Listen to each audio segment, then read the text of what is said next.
If the clock on your computer mysteriously keeps resetting back to the 1980s, it could be a sign that the motherboard battery needs replacing. You might not have realised that the motherboard has a battery, but it uses it to power the clock when the computer is not plugged in and for storing some of the computer settings. These settings need less power than the clock, so they may last for some time after the clock stops working. They won't last forever, so replace the battery as soon as the clock starts to have problems. Other symptoms you may experience may also include problems with antivirus software, as it uses the date to check for the latest updates. Sometimes the computer won't boot at all unless you press a key when you turn it on, and there is a message along the lines of RTC battery is discharged, and this stands for real-time clock. Most batteries are ordinary button-type batteries like this one here. The boards we looked at researching for this video used a battery type called CR2032, and you can buy these from shops in the high street. It's a good idea to check in the computer first though, to avoid wasting any money on the wrong batteries. Now here we've got a case with the side removed, and you can just see the battery down towards the bottom of the motherboard.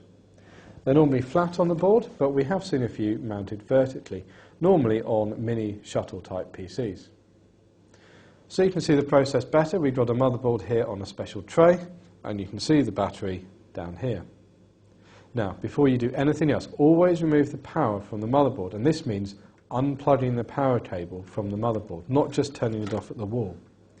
This is because the motherboard actually stores quite a bit of electricity, and you could damage it by changing the battery during this time. Now, because this electricity is stored, you need to make absolutely sure it's all gone, so we recommend pressing the power button after you disconnected the power. Now, you might see a light turn off on the motherboard, you may even see the fan start to go around, and this shows just how much power is left on the board. Once you've done that, it's safe to proceed. Now you can see here on the battery there's a small catch to one side. Just simply press it with a fingernail and the battery should pop out, because the contact below it works like a spring. Now you really ought to dispose of the battery properly. You shouldn't throw them just into the bin, and you'll find that most councils have battery recycling facilities. Take your new battery and you insert it with the text on the top uppermost. Put it in with the bottom side opposite the catch and then press it into place, and you can hear it click there.